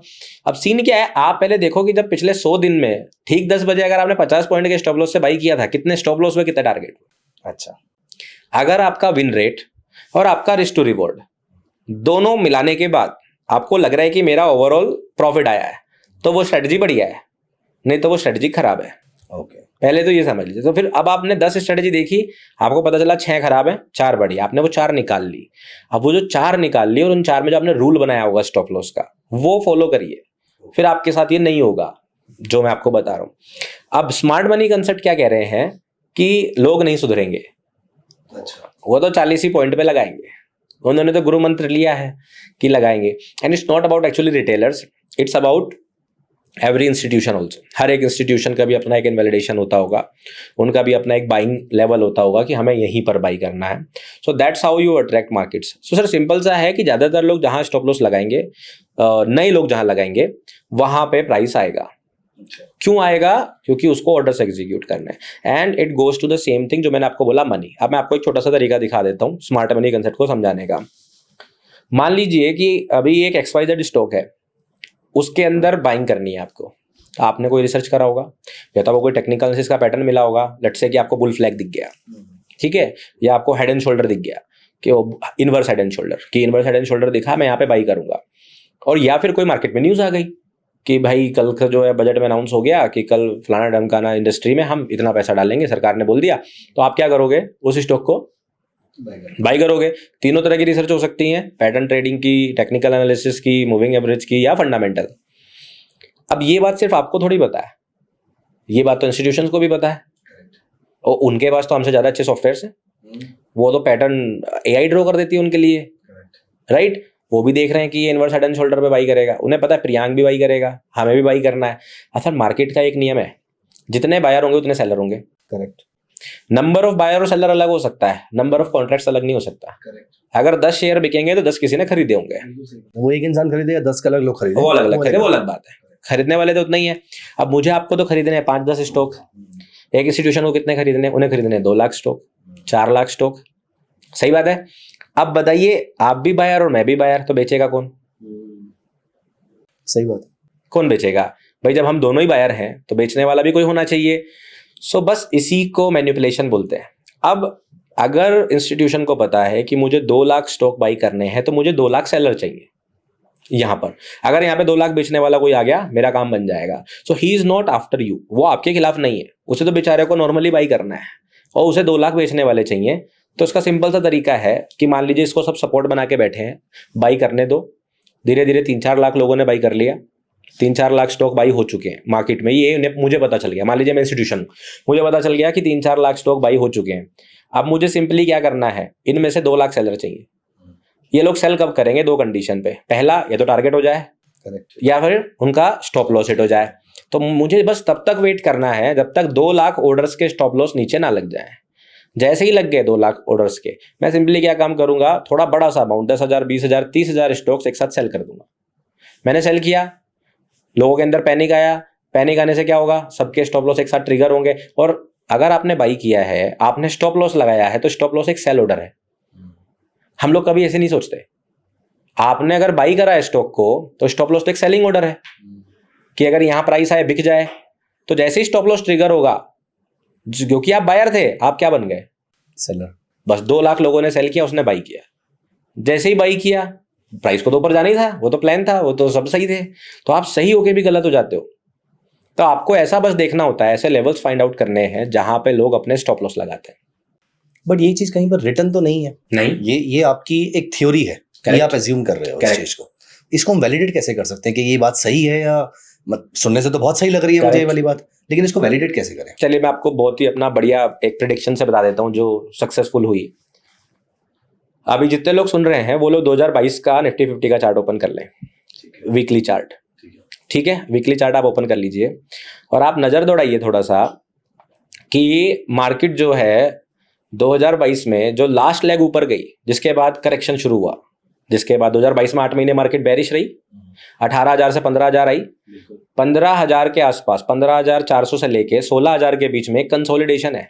अच्छा, कंसोलिडेशन हुआ, मार्केट उसके बाद सीधा ऊपर गई 18,000 18,500 और गिरना शुरू हुई, 8 महीने गिरी, गिरने के बाद मार्केट 15,400 आती है, उस कंसोलिडेशन के नीचे जितने स्टॉप लॉस है उन्हें ट्रिगर कर देती है और उसके बाद 26,000 चली जाती है, क्योंकि वो एरिया था जहां पर सबसे ज्यादा स्टॉप लॉस लगे थे। मैंने सितंबर से एक थ्योरी बताई थी सबको, सितंबर से मतलब जब से मैं यूट्यूब चैनल लगभग एक्टिव हुआ हूं तब से मैं एक स्टोरी बता रहा हूँ। 25,900 का प्राइस था, 6 सितंबर का दिन था, थोड़ा प्राइस ऊपर नीचे हो सकता है। 6 सितंबर को मैंने बोलना शुरू किया मार्केट इज इन यूफोरिया और मार्केट अब गिरेगी और जून इलेक्शन, लोकसभा इलेक्शन जो हुए थे 2024 के, इसके लो के नीचे आएगी। अच्छा, निफ्टी 50 में वो लो है 21,284 का। हाँ, और मैंने उस दिन बोला कि आप जितने भी इंडेक्स को ट्रेड करते हो, जितने भी स्टॉक्स को ट्रेड करते हो, ये वाला लो मार्क कर लो, मैक्सिमम स्टॉक्स और मैक्सिमम इंडेक्स इस लेवल के नीचे आएंगे। ये मैंने सितंबर में बोलना शुरू किया, 5-6 महीने से मैं बेरिश बना बैठा हूँ। अभी आप देखेंगे निफ्टी 21,900 तो पहुंच गया है जब हम लोग ये रिकॉर्ड कर रहे हैं लोवेस्ट पॉइंट। अब आप नॉट श्योर वो जाएगा कि नहीं जाएगा, बट मैं आपको ये कह सकता हूँ कि अगर आप 10 इंडेक्स के नाम जानते हैं तो उसमें से 7 उस लो के नीचे जा चुके हैं। आप जाके देख लीजिए क्यों आए वहीं पर, क्योंकि इलेक्शन से पहले 3 महीने मार्केट साइडवेज थी, उसके बाद, हाँ बिल्कुल सही बात है आपकी, याद आ रहा है आपको, मार्केट बिल्कुल साइडवेज थी 3 महीने, सबको क्लियर नहीं हो रहा था कि गवर्नमेंट कौन सी बनेगी और मार्केट उस हिसाब से रिएक्ट करेगी। करेक्ट। उसके बाद एक गवर्नमेंट बनती है, कोalition की बनती है, बहुत ड्रामा होता है ऊपर नीचे 2 दिन, और उसके बाद मार्केट एकदम तेजी से भागना शुरू करती है। और 2024 में जून से लेके सितंबर के बीच में, सर मैं बार्बर की दुकान पे भी जा रहा हूँ ना तो वो भी बोल रहा है मार्केट ऊपर जा रही है, न्यूज चैनल एवरीथिंग, सबसे ज्यादा म्यूचुअल फंड के रिकॉर्ड्स बन रहे हैं कि इतने नंबर ऑफ डीमैट अकाउंट्स नहीं खुले, इतना इन्वेस्टमेंट कभी 1 महीने के अंदर नहीं आया, सारे रिकॉर्ड बने हैं। कहाँ से कहाँ बने हैं? 21,000 से 26,000 के बीच में। राइट। तो अगर सभी बायर हो गए तो इंस्टीट्यूशन कब बाई करेंगे भाई? ओके, और ये फिर आपका 21,300 वाला जो जून लो वाला लेवल था वो कहाँ से आया? वो सिंपल, क्योंकि वही एक ऐसी जगह है जहां पर जितने भी लोगों ने बाई किया उनका मैक्सिमम पेन लेवल है। अच्छा, वो वहां पे लोग लिक्विडेट हो जाएंगे, क्योंकि उनके अकॉर्डिंग रैली वहां से शुरू हुई थी, उसके नीचे वो स्टॉप लॉस लगाना शुरू कर देंगे, लगाना शुरू यहाँ कर पर वो देंगे। लोग बेचेंगे और वहाँ पे कोई इंस्टीट्यूट। सर आप एक बेसिक नए इन्वेस्टर का मुद्दा क्या होता है, मैंने जमीन अगर 10 लाख रुपए में खरीदी, 1 साल बाद अगर वो 10 लाख में बिक रही है तो वो हमेशा एक स्टेटमेंट बोलता है कि मेरा कोई लॉस नहीं हुआ, मैंने जितने में खरीदी थी उतने में बेच दी। क्योंकि वो कभी नहीं देखता इन्फ्लेशन से आपका पैसा का परचेसिंग पावर कम हो गया था, आपका लॉस हो चुका है, आप टाइम कॉस्ट आपकी जा चुकी है, अपॉर्चुनिटी कॉस्ट जा चुकी है, बट उसे ऐसा लगता है मैंने जमीन 10 में खरीदी, 10 में बेच दी, मेरा लॉस नहीं हुआ, कम से कम लॉस तो नहीं हुआ। राइट। 9 लाख में बेच दे तो वो टेंशन में आ जाता है, कहता है मेरी तो बहुत ही गलत इन्वेस्टमेंट मेरा हो गया, राइट। अब आप सेम चीज स्टॉक मार्केट में लेके आइए, एक आदमी जिंदगी में पहली बार लगाता है 1.5 साल पहले, तो 1.5 साल हो गया इस बात को, ठीक है, 1.5 साल पहले वो पैसा लगाता है और अब आप सोचिए 1 साल बाद उसे पता चल रहा है मैंने जितना पैसा लगाया था उससे भी कम हो गया, कैसा लगेगा उसे? एफडी बढ़िया थी, वो डायलॉग है ना 3 इडियट्स का, अब्बा कहते थे तो एफडी सही थी। हाँ। तो बैंक की एफडी बढ़िया थी, कम से कम 7% रिटर्न तो देती। तो वो एक ऐसा लेवल है जहां पर मैक्सिमम लोग पेन में चले जाएंगे, अच्छा, मैक्सिमम लोग स्टॉप लॉस वहां लगाएंगे, अपने पोजीशंस को लिक्विडेट कर देंगे, and that will be the best time to buy for जैसे आजकल बोल रहा है ना FIIs बाई करने आ रहे हैं कि नहीं आ रहे हैं, तो वो बेस्ट एरिया है। बट मेरे ख्याल से this should not be scene, मैं अपनी तरफ से भी यहाँ पर बोल रहा हूँ, प्रियांक ने तो बोला ही था अभी, लेकिन मैं भी अपनी तरफ से बोल रहा हूँ कि जो भी ये बात हो रही है यहाँ पर, हमें नहीं पता ये पॉडकास्ट आपके सामने कब आएगा, हमें नहीं पता उस समय मार्केट का लेवल क्या चल रहा होगा, but this should not be seen as a recommendation to buy और सेल समथिंग, क्योंकि ये चीज उनके अकॉर्डिंग सही है, जैसे कि आपने खुद ही बताया ये चीज आपके अकॉर्डिंग सही है, और ये सारी चीजें मैं पास्ट में ऑलरेडी अनाउंस कर भी चुका हूँ, उनके ऊपर अपडेट्स भी कर चुका हूँ, so that's why this recommendation is from past, this is not the current लेकिन रिकमेंडेशन। इनमें से कुछ लेवल अभी तक नहीं आए हैं, तो ये भी हो हाँ, सकता तो है इसलिए वो डिस्क्लेमर जरूरी हो जाता है। जेन्युइनली हम ऐसा फील भी करते हैं कि जरूरी नहीं है कि जो लेवल मेरे लिए सही है वो लेवल किसी और के लिए भी सही होगा, क्योंकि हो सकता है मैं एक लेवल पे परचेज करने के बाद उसमें 10% और डाउन साइड देख सकता हूँ, क्या पता मैंने स्टैगर्ड में बाई करना हो, लेकिन कोई इंसान वहां पर उधार लेकर बाई कर लेता है। सो कोई चीज अगर सही है तो मेरे लिए सही है। हर इंसान को अपने लिए उसकी ट्रेडिंग और उसकी टेस्टिंग कर लेनी। देखिए, मार्केट के फैक्टर्स को हमें हमेशा समझना चाहिए। जैसे मैं भी आपको एक लाइव एग्जांपल बताता हूं, तो क्यों कोई सही नहीं हो सकता। जैसे हम बात कर रहे थे कि इंस्टीट्यूशंस मोर लाइकली सही होते हैं, लेकिन अभी 2021 का अगर हम देखें यूएस मार्केट का कितना बढ़िया एग्जांपल था गेम स्टॉप का। आप सोचिए, गेम स्टॉप का स्टॉक जो गेमिंग वीडियो गेम्स बनाता था, सो हेज फंड्स ने अनाउंस किया कि हम इस पे शॉर्ट पोजीशन में बैठे हैं अराउंड 2020 एंड पे, और जनवरी के शुरुआत में कुछ प्राइस भी कितना चल रहा था, आई थिंक $20 के आसपास चल रहा था, $17-18। एंड दे सेड कि ये कंपनी बिल्कुल जीरो हो जाएगी, काइंड ऑफ हिंडनबर्ग रिसर्च जैसे बोल रहे थे अदानी स्टॉक्स को, वैसे ही कि ये जीरो हो जाएगी और हम सब शॉर्ट में बैठे हैं। और गेमिंग्स के फैंस तो आप जानते हो, सो रेडिट एक प्लेटफॉर्म है, सोशल मीडिया प्लेटफॉर्म है, उस पर एक ग्रुप बनता है रेडिट वॉल स्ट्रीट के नाम से, एंड दे डिसाइड कि हम इस बार रिटेलर्स, हम हेज फंड्स को गलत साबित करके दिखाएंगे, और वो एक कैंपेन चलाते हैं कि हमें इन हेज को लिक्विडेट करना है शॉर्ट पोजीशन में, एंड दे स्टार्ट बाइंग। और वो अपना एक कैंपेन चलाते हैं सोशल मीडिया पे, सब बाई कर लो, जितने गेमर्स है सब बाई कर लो, मतलब काइंड ऑफ मीम कॉइन जैसे चलते हैं, है ना, मीम स्टॉक्स जैसे चलते हैं। और सिर्फ 3 हफ्ते के अंदर उस स्टॉक का प्राइस $480 चला गया। ट्विटर, रेडिट, मैं देखता रहता था, हम सोचते थे गेम स्टॉप है क्या, अब हम तो इंडिया में बैठे थे, हमें तो कोई मतलब नहीं था, पूरा दिन की रॉबिनहुड पे बाई किए जा रहे हैं, गेम स्टॉप को भगाए जा रहे हैं, बहुत चला था सर। रॉबिनहुड भी वहीं से फेमस हुआ था, रॉबिनहुड भी वहीं से फेमस हुआ था। और सीन क्या हुआ, the hedge funds had to exit their position, उन्होंने भी सारा पैसा लगा दिया शॉर्ट करने में, लगाना शुरू कर दिया, and one of them had to file for solvency, bankruptcy file करनी पड़ गई हेज फंड को, जस्ट बिकॉज सोशल मीडिया ने डिसाइड कर लिया कि हम इन्हें गलत साबित करके रहेंगे। सो लेवल्स तो सर किसी के भी सही गलत हो सकते हैं, और सोचिए सोशल मीडिया में हो सकता है कि भाई कोई आपको बोल रहा है ये लेवल है, और कोई एक ग्रुप सोशल मीडिया का लग जाए। अब हो सकता है कि आपको एक रेप्यूटेड रिसर्च एनालिस्ट, एक फंड मैनेजर, या फिर एक पूरा प्रॉपर रिसर्च कंपनी, बहुत फेमस कंपनी आपको बोले ये स्टॉक हम यहाँ देख रहे हैं, तो वो देख रहे हैं, आपको कहाँ देखना है आपका एनालिसिस। करेक्ट। यहाँ पर प्रियांक एक क्वेश्चन आता है, फॉर एग्जांपल अगर मुझे आज एसएमसी पढ़ना शुरू करना है, सो हमारे प्लेटफॉर्म पे ऐसे बहुत सारे व्यूअर्स हैं जो बहुत लंबे टाइम से हमारे साथ जुड़े हुए हैं थैंकफुली, और टेक्निकल सीखा है, डेरिवेटिव सीखा है, रेंको, पॉइंट एंड फिगर, ये सारे वीडियोस हमारे चैनल पे अवेलेबल हैं। लेकिन अगर मुझे यहाँ पर आईसीटी सीखना है या एसएमसी कॉन्सेप्ट सीखने हैं, तो कहाँ से शुरुआत करी जाए इसको पढ़ने की, क्या चीज़ हम पढ़ सकते हैं वहाँ पर, कोई ऐसे टॉपिक हैं जो आप बता सकते हैं इसके अंदर? सर सबसे बढ़िया टॉपिक्स आप इसके लिए पढ़ सकते हो वर्ड लिक्विडिटी को। अब लिक्विडिटी वर्ड बहुत वाइड टॉपिक है फाइनेंस में, अगर आप इसको एज आप समझ लीजिए कि फंडामेंटल टर्म्स में जाएंगे तो लिक्विडिटी का मीनिंग पूरा बदल जाएगा।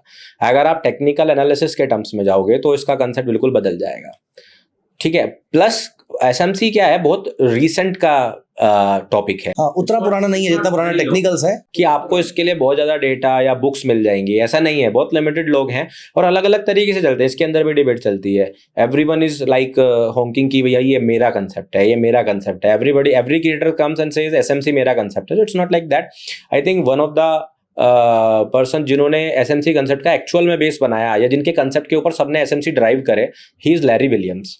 वो अभी यूएस में किसी स्टेट के मेयर भी हैं, सो या मेयर रहे होंगे, सिलेक्शन में हट गए, I am not sure. Larry Williams हैं, उनकी बुक्स से पढ़कर आई थिंक ये पहले जो माइकल जो है हडलस्टन, उन्होंने सबसे पहले इस टर्म को यूज़ करना शुरू किया, and then many traders started exploring it. और जैसे कि अब नाम चेंज करना होता है सर, जैसे कि एक्यूमुलेशन, मैनिपुलेशन, डिस्ट्रीब्यूशन एक ऐसा फेज है जो चार्ल्स लो के टाइम से चल रहा है, 80s 90s में आके AMD के नाम से आ गया कि AMD पैटर्न होता है, then ICT comes and says it's power of 3, so it's just changing the names. So अगर आप बिल्कुल फंडामेंटल्स में जाना चाहते हैं तो you can go and follow Larry Williams, it's as simple as that. YouTube पे videos available, I am not sure sir, but books हैं इनकी, 3 बुक्स हैं इनकी, तो वो अवेलेबल हैं इंटरनेट पर, आप वो लेके पढ़ सकते हो। बाकी एसएमसी एक नया कंसेप्ट है, आई वुड से कि इंटरनेट पर आपको बहुत सारी वीडियोस ऑलरेडी मिल जाएंगी, आप उनको देखें, बट इस कंसेप्ट को समझते वक्त ये जरूर ध्यान रखें कि ये बहुत नया कंसेप्ट है, so everybody would be teaching in a different way. तो अल्टीमेट गोल आपका क्या होना चाहिए कि अगर आप एसएमसी सीख रहे हो, इसको आप अपने जो भी आप ट्रेड अभी करते हो, जिस कंसेप्ट को करते हो, उसके साथ कैसे मैच कर सकते हो, then it will work like wonders.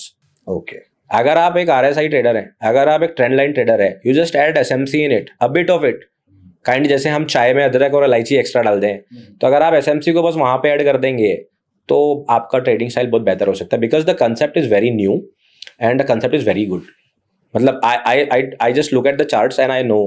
तो लिक्विडिटी पढ़ना शुरू करते हैं, वहाँ पर लिक्विडिटी देखना शुरू करते हैं। अब तो बहुत सारे ब्रोकर्स जो हैं, मेरे भी जो ब्रोकर हैं धन, वहाँ पर भी मेरे सामने पहले 5 ऑर्डर बुक होती थी, 5 डेप्थ तक की, फिर 20 डेप्थ तक की, वो मैक्स डेप्थ तक की आ गई है, पूरे ऑर्डर जाते हैं। तो ये चीज़ मुझे हेल्प कर सकती है यहाँ पर? सर मैंने कभी ऑर्डर से ट्राई नहीं किया, टू बी ऑनेस्ट। मैंने सुना है, लोग मुझे बताते हैं कि हम ऑर्डर बुक से करते हैं, मैंने कभी ट्राई नहीं किया। I always learn it from price action. Okay. Volume profiling का एक इंडिकेटर होता है आई थिंक, तो वो आपको थोड़ी बहुत हेल्प कर सकता है, जहाँ पे वॉल्यूम आपका थोड़ा ज्यादा रहता है, नंबर ऑफ ऑर्डर्स वहाँ ज्यादा होते हैं। बस प्रॉब्लम क्या आती है, ऑर्डर बुक क्यों मैं नहीं गया या मेरा इंटरेस्ट क्यों नहीं बना ऑर्डर बुक में, क्योंकि ऑर्डर बुक ना मैनिपुलेट हो सकती है। हाँ, क्योंकि अभी तो वो अपना प्राइस से बहुत दूर है, प्राइस से अब जो मर्जी ऑर्डर डाल दीजिए, बिल्कुल वो हो जाएगा। मेरा भी ये थॉट था, इसीलिए मेरा आपसे क्वेश्चन भी था कि क्या order book is the right way to go through this? हाँ, मतलब हो सकता है कि कुछ लोग यूज करते होंगे, right. So that is same sir, actually वही बात जो मैंने शुरुआत में बोली थी कि मैनिपुलेशन तो हर स्ट्रेटजी में है। सो अगेन जो बंदा ऑर्डर बुक कर रहा होगा वो भी मुझे यही बात बोलेगा कि हर स्ट्रेटजी के पीछे एक assumption भी होती है, क्या पता वो उनको फॉलो करने वाले वो ये अज्यूम करते हो कि यहाँ पर मैनिपुलेशन नहीं है, हम इसको सही डेटा मान के चलते हैं, वो सही मान के चलते, तो उन्हें भी क्योंकि सर अल्टीमेटली हमारा गोल क्या है, हमें पता है कोई भी स्ट्रेटजी सीखेंगे 10 में से 7 ही बार सही होना है, करेक्ट, 8 ही बार सही होना है, 6 ही बार सही होना है। अब अगर जैसा आजकल तो चलता है थंबनेल में 99% सही होते हैं लोग, वो तो एक्स्ट्रा ऑर्डिनरी लोग हैं।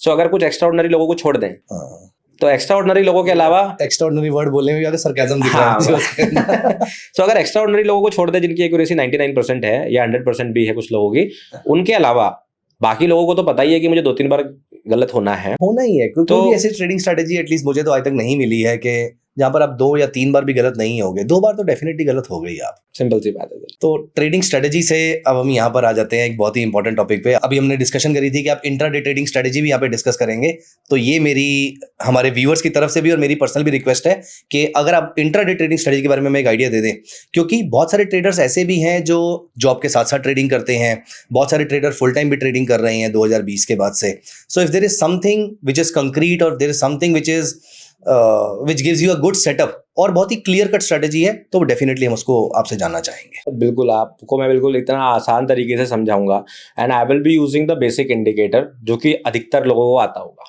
सो मैं आपको बस 2-3 मिनट के अंदर बता देता हूँ। सबने बस क्या करना है, सिंपली चार्ट पे अपना एक बार ये ट्राई करके देख लेना है। इसके लिए मैं एक बार यहाँ पर आपको पॉज करूंगा और मैं अपने व्यूअर्स को रिक्वेस्ट करूंगा कि जब तक प्रियांक जी आपको स्ट्रेटेजी समझा रहे हैं, आप इस पॉडकास्ट को यहाँ पर पॉज कर सकते हैं, लैपटॉप या पीसी अरेंज कर लीजिए, चार्ट्स ओपन कर लीजिए, सो दैट जब वो समझा रहे हैं तो आप इस चीज को अपने पास लाइव देख सकते हैं। इससे आपको क्लैरिटी थोड़ी ज्यादा मिलेगी। सो आप यहाँ पर दोबारा से भी ज्वाइन कर सकते हैं और प्रियांक जी से मैं यहाँ पे कंटिन्यू करवा रहा हूँ, प्लीज सर। तो सर इसके लिए आपको बेसिकली करना क्या है, कोई भी इंडेक्स आप यूज कर लीजिए, कोई भी स्टॉक आप यूज कर लीजिए, सब में काम करेगी, इंट्राडे में काम करेगी। आपको बेसिकली क्या करना है, एक इंडिकेटर यूज करना है, RSI।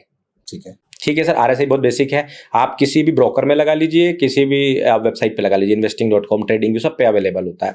आपको जैसे ही उसे लगाओगे तो उसके जो डिफॉल्ट वर्जन है उसी को रहने दीजिए, कुछ छेड़ाखानी करने की जरूरत नहीं है। 14 पैरामीटर 70-30 का ओवरबॉट ओवरसोल्ड, करेक्ट सर। ठीक है, तो अब इसमें 70 और 30 आपको पता होता है, एक ओवरबॉट लेवल होता है, एक ओवरसोल्ड लेवल होता है, उसको भी सेम वैसे ही रहने दीजिए। अब इसके अंदर एक वर्ड होता है डाइवर्जेंस, वो भी अधिकतर लोगों को समझ में आता है, नहीं आता तो मैं एक बेसिक सी डेफिनेशन बता देता हूँ। नहीं, हमारे चैनल पे ऐसी वीडियोस भी हैं जहाँ पे डाइवर्जेंस डिस्कस हुई है, बट हाँ आप अगर बताएंगे तो बहुत अच्छा। हाँ बिल्कुल, बेसिक है, आता तो बहुत ही बढ़िया है, मैं वही बता रहा हूँ, मैं बहुत क्विकली बताऊंगा कि आपको सिंपली ये समझना है। सर RSI क्या करता है, स्ट्रेंथ बताता है कि भाई जो प्राइस चल रहा है, ये प्राइस जो जा रहा है, ये एक्चुअल स्ट्रेंथ में जा रहा है या मैनिपुलेटेड स्ट्रेंथ में जा रहा है। RSI का काम इतना सा होता है, रिलेटिव स्ट्रेंथ इंडेक्स, ठीक है ना।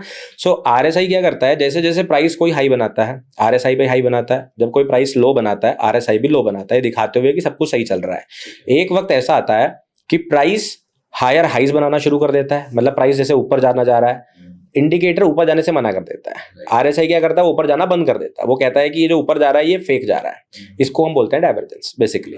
ठीक है सर, अब आपको क्या करना है, इस स्ट्रेटजी को लगाने के लिए डाइवर्जेंस बनने का वेट करना है। अब आपको 2 कंडीशन लगानी है और ये सबसे इंपॉर्टेंट कंडीशन है, क्योंकि डाइवर्जेंस तो अधिकतर लोगों को आता है, वो बोलेंगे कि जब मुझे आता ही है तो आप क्या सिखाओगे, क्योंकि मैं इसमें यहाँ पे एक ऐसी स्पेशल कंडीशन ऐड करने वाला हूँ, 2 कंडीशन, जिससे आपका जो विन रेट है वो बेहतर हो सकता है।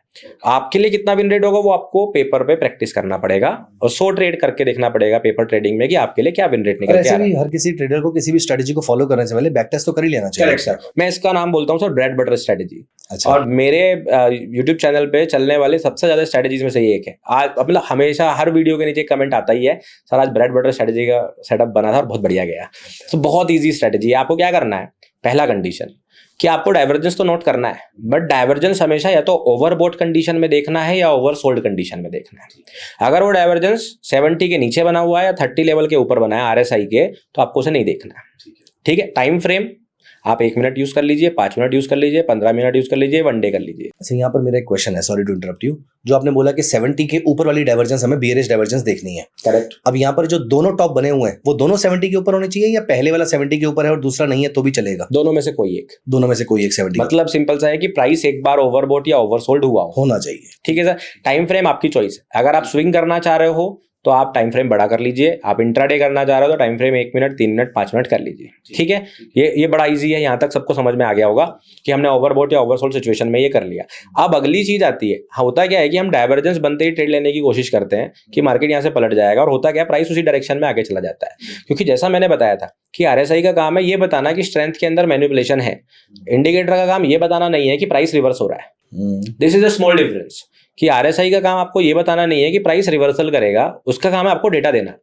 तो वो डेटा आपको ये दे रहा है कि अभी प्राइस अपने जो स्ट्रेंथ दिखा रहा था वो वीक स्ट्रेंथ दिखा रहा है, प्राइस इतना दिखा रहा है, आपने डाइवर्जेंस देख लिया। अब आपको वेट करना है मार्केट स्ट्रक्चर के शिफ्ट होने का। मार्केट स्ट्रक्चर के शिफ्ट होने का वेट करना है। उसका मतलब क्या है कि जैसे मान लीजिए डाइवर्जेंस 2 हाई या 2 लो के बीच में बना है, 3 में भी बन सकता है, एक और बार ऊपर गया तो 3 में भी बन सकता है, 3 हाई या 3 लो के बीच में बना है, तो आपको देखना है प्राइस में जो रीसेंट हाई या लो बना था। अगर आप देख रहे हो ओवर बोट कंडीशन तो आप देखोगे बेरिश डाइवर्जेंस, प्राइस नीचे आएगा। तो आप देखोगे प्राइस में जो लास्ट लो बना था, स्विंग लो बना था, उसे मार्क करोगे। और अगर आप बुलिश डाइवर्जेंस देख रहे हो तो लास्ट स्विंग हाई को मार्क करोगे। जैसे ही प्राइस उसको ब्रेक करे तब आपको एंट्री लेनी है। अपना stop loss highest point short के टाइम पे, लोवेस्ट पॉइंट लॉन्ग के टाइम पर आपको लेना है। बियरिश डाइवर्जेंस देख रहे हैं तो पहली कंडीशन आपकी RSI कम से कम एक बार ओवरबॉट होनी चाहिए। करेक्ट। यहाँ पर आपकी डाइवर्जेंस बननी चाहिए। डाइवर्जेंस बनने के बाद जब कभी भी प्राइसेस पहला लोअर लो लोअर हाई बनाती है, जो पिछला रीसेंट स्विंग लो बनाया था, जब वो काटती है तो फिर हमें यहाँ पर बेचना है। और रीसेंट वाला जो स्विंग हाई था या फिर ऑल टाइम हाई जो अभी उससे पिछले वाला हाई था, वो आपका स्टॉप लॉस हो गया। कौन से वाला हाई? जो रीसेंट वाला बिल्कुल हाई था, या फिर जो डाइवर्जेंस अगर आपका बना होगा प्राइस में तो प्राइस यूजुअली ऊपर ही गया। हाँ, प्राइस तो ऊपर गया होगा, तो जो सेकंड वाला हाई था, जो हायर हाई था, वो मेरा स्टॉप लॉस, वो आपका स्टॉप लॉस हो गया। आपको पहला टारगेट करना है मिनिमम 1:1। अच्छा, इससे कम नहीं करना है, क्योंकि 1:1 से फिर क्या होगा दिक्कत कि आपका प्रॉफिट लॉन्ग टर्म में कभी नहीं बन सकता। स्टॉप लॉस हो जाने दीजिए अगर हो रहा है, बट 1:1 योर मिनिमम कैटेगरी कि 1:1 आपका मेन टारगेट होना चाहिए। दूसरा टारगेट आप क्या कर सकते हैं कि जब प्राइस, जैसे प्राइस अगर आप छोटे टाइम फ्रेम पर देख रहे होते हैं तो एक बड़ा स्विंग होता है, यहाँ से प्राइस उठ के चलना शुरू हुआ था, वहां से उठ के चलना शुरू हुआ था, तो आपका मैक्सिमम टारगेट है।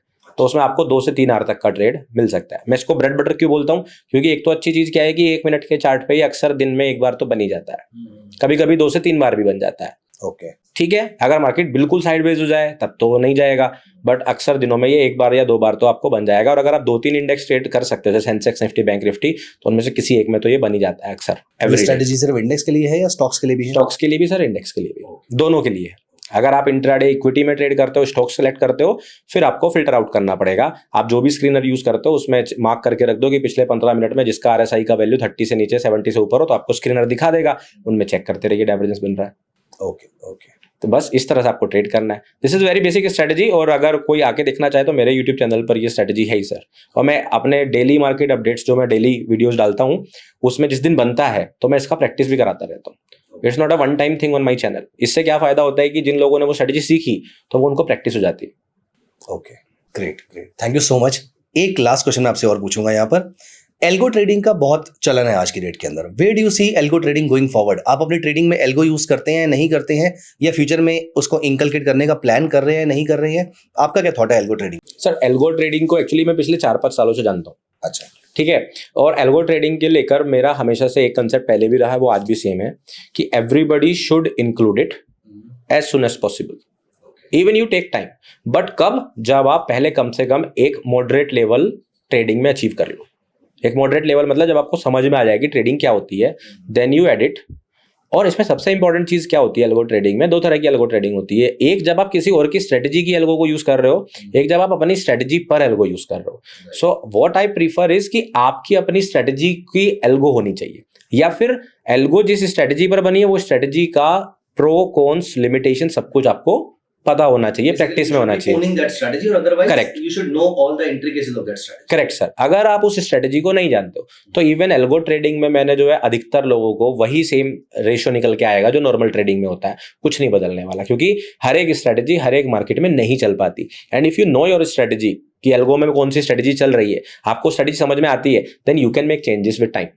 आपको पता है कि अभी क्या चलेगा, अभी मुझे अपने एल्गो को रोक देना चाहिए कि नहीं रोक देना चाहिए, आज की मार्केट में उसे अप्लाई करना चाहिए कि नहीं करना चाहिए। बिकॉज आज के वक्त में क्या हो रहा है सर, क्योंकि वही है, सोशल मीडिया में सब कुछ आता है ना एकदम बाढ़ की तरह आता है। तो हमें क्या लगता है कि एल्गो ट्रेडिंग का मतलब ये है कि बस लगा के छोड़ दो, डेली वो पैसा बना के देगी। तो कोई आरबीआई का बैंकिंग मशीन नहीं छाप के ले आए हो आप। Algo trading is actually the same trading which you used to do, the only difference is it is not manual, it is automatic. आपकी जगह पे रोबोट काम कर रहा है, but markets are same, market figures are same, market factors are same.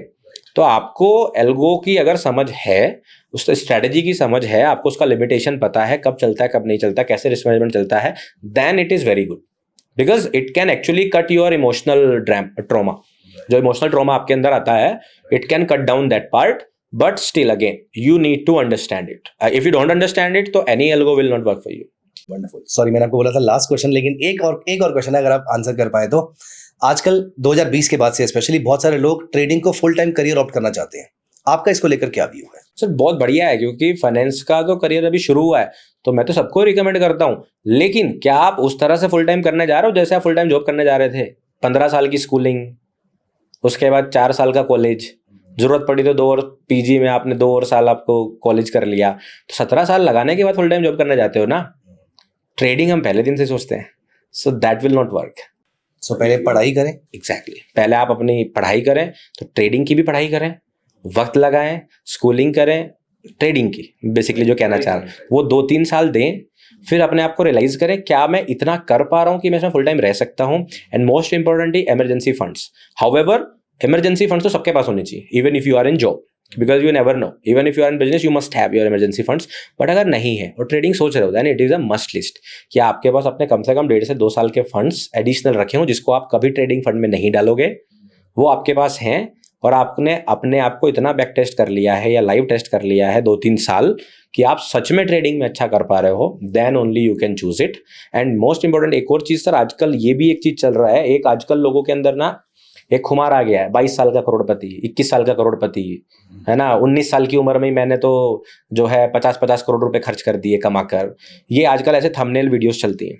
So what I would से, इससे एक यंग जनरेशन को ये एक समझ में आता है कि कॉलेज में भी आप जो है कॉलेज छोड़ के ट्रेडिंग कर लो। सर आपने कितनी बड़ी बात बोली थी, देखो आप भी इंजीनियर हो, आपने बोला कि मैंने भी इलेक्ट्रिक इंजीनियरिंग करी है, and similarly I said mechanical engineer. मैं जितने लोगों को ट्रेडिंग में सक्सेसफुल जानता हूँ, they actually have completed their graduation और पोस्ट ग्रेजुएशन।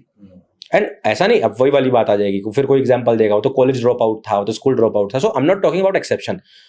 सारे लोग आज क्रिकेट खेलने जा रहे हैं ना, 1 in a million हो सकता है जिन्होंने ड्रॉप आउट सब सचिन तेंदुलकर पैशन अलग लेवल का रहा होगा, क्या पता हमारा पैशन उस लेवल का नहीं होगा। करेक्ट सर, सब सचिन तेंदुलकर नहीं बनेंगे, सब विराट कोहली नहीं बनेंगे, सब रोहित शर्मा नहीं बनेंगे।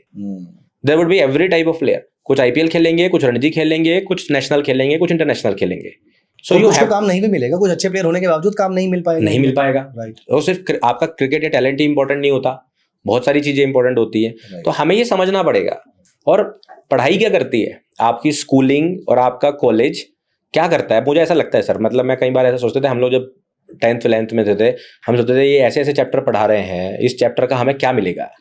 मैंने जो है सोचा, अब मैंने मैकेनिकल इंजीनियरिंग करके आ गई, अब मैं क्या करूं पढ़ के। मैंने जो है वो ट्रिग्नोमेट्री ऐसी पढ़ी थी। या मुझे पर्सनली ऐसा लगता है, you can correct me if I am wrong, मुझे पर्सनली ऐसा लगता है कि एजुकेशन आपके लॉजिकल माइंड को बहुत ज्यादा डेवलप करता है। यही बोलने वाला था सर, कि जो स्कूलिंग है ना आपकी, वो जो इतने सारे सब्जेक्ट्स पढ़ने पड़ते हैं जिसको हमें लगता है कुछ ही काम नहीं आएंगे, actually they are developing your mind. Right. हमारे एजुकेशन सिस्टम को इस तरह बनाया गया है कि आपके माइंड को बढ़ा सके, डेवलप कर सके। 19-20 फ्लॉज हो सकते हैं, कुछ भी हो सकता है, वो तो हर चीज के अंदर होता है, हर चीज के अंदर ब्रॉडली आपके लॉजिक को डेवलप करने में बहुत काम आती है। Correct sir. तो इसलिए पढ़ाई बहुत जरूरी है, and I would recommend the same. अगर आपका कोई ऐसा फाइनेंशियल सिचुएशन ऐसा है कि आप नहीं पढ़ पा रहे हो आगे, तो अलग सिनेरियो है। अदरवाइज आई वुड से कि अगर आप पढ़ाई में समर्थ हैं, और इवन अगर आप स्कूल या कॉलेज नहीं भी जा पा रहे हो, then I would say read books, but keep studying. That is trading के लिए आपको लगता है कि बुक्स पढ़कर और कुछ भी पढ़ाई करके फिर ही आपको फुल टाइम ट्रेडिंग के बारे में सोचना। करेक्ट सर, वो आपके माइंड को इतना डेवलप करेगा कि आप आने वाले टाइम में ट्रेडिंग के जो चैलेंजेस है ना लाइफ में आपके, और जो फुल टाइम ट्रेडिंग में आपके चैलेंजेस आएंगे, वहां पे आपको बहुत हेल्प करेगा। आपको समझ नहीं आ रहा होगा ये आज, लेकिन आगे आएगा। बिल्कुल सही बात है। तो आपने बहुत सारी विजडम वाली बातें हमारे साथ करी हैं। मुझे पता नहीं है कि आपकी एज कितनी है, लेकिन बहुत छोटी एज में आप इतनी सारी विजडम वाली, इतनी सारी डीप बातें आपने करी हैं हमारे साथ। Thank you so much and thank you so much for your time. मतलब ये टाइम हमारा कब बीत गया मुझे पता भी नहीं चला है, और आप बोलते बहुत अच्छा है and I am very sure कि हमारे व्यूअर्स को आपके चैनल से भी बहुत ज़्यादा फायदा होने वाला है। And thank you so much for giving your time. आप सभी लोगों को भी thank you so much. You are here till the end of the podcast. आपके माइंड में स्ट्रेटजी को लेकर या फिर प्रियांक जी से कोई भी अगर और क्वेश्चन है, बिहेवियरल एस्पेक्ट्स को लेकर, ट्रेडिंग को लेकर, फुल टाइम ट्रेडिंग ऑप्ट करनी चाहिए नहीं करनी चाहिए, एसएमसी कॉन्सेप्ट्स को लेकर, टेक्निकल एनालिसिस को लेकर, कोई भी आपके माइंड में क्वेश्चन है जो आपको लगता है कि हमने स्टार्ट किया लेकिन हम डेविएट हो गए बातों के अंदर, आप वो वाले सारे क्वेश्चंस भी कमेंट सेक्शन में डाल सकते हैं। We will be very happy having all your questions. और ये मैं आपको प्रॉमिस करता हूं कि आपके जो भी क्वेश्चंस प्रियांक जी के लिए होंगे, मैं उनसे स्पेशली टाइम लेकर मैं आपके साथ उसका आंसर जरूर शेयर करूंगा। हमारी पूरी टीम है जो इस चीज के ऊपर आपके लिए लगी रहती है at all points in time. So thank you so much to all our viewers and thank you so much specially Priyank ji. Thank you so much sir, thank you.